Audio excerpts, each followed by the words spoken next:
There's some things going on within the industry that are driving professional services to be more attuned to this concept of relationship building. For example, back in the 70s, there was a concept by Michael Korda that said master players attempt to channel as much information as they can into their own hands, and then they withhold it from as many people as possible.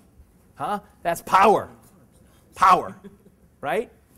These days, Keith Ferrazzi says, today the system is more akin to social arbitrage, a constant and open exchange of favors and intelligence, collaboration, relationships.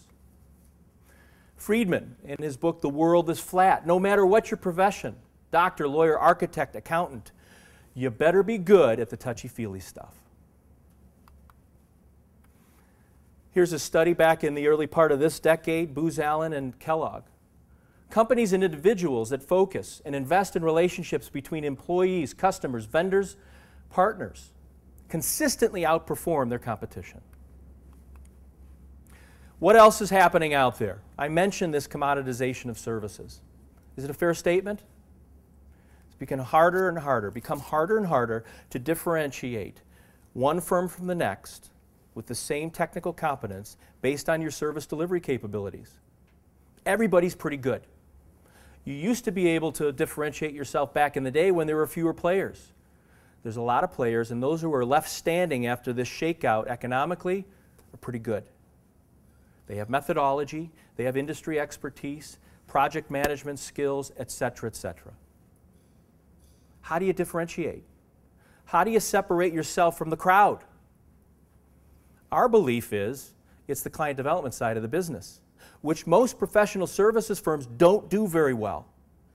And if you can do it a little bit better than the next guy who's selling the same stuff, who are you going to do business with? Make sense? How about this lack of client loyalty? Do you see it out there? Here's a study. The ITSMA, I mentioned them earlier, the IT Services Association. It's a firm on the East Coast. It takes the temperature of the IT services market. Okay, and it asks questions every 5 years, does a research study on how people buy. And they asked buyers, how likely are you to switch from one of your primary solution providers in the next 12 months?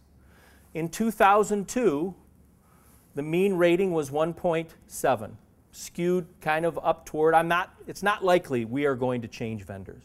Okay? 5 years later, it moved a full point toward, we'll unhook. We'll change primary vendors. Now my question to you is, in those 5 years, did those services companies suddenly become really bad at what they do? Is that why these buyers are unhooking? I submit they've actually probably gotten better in those 5 years. They're probably executing better, yet the client is still willing to unhook. He's still moving toward, yeah, I'll change. Why? Switching costs are low, right? Lots of other reasons, but client loyalty is at a low. Again, why the importance of relationships?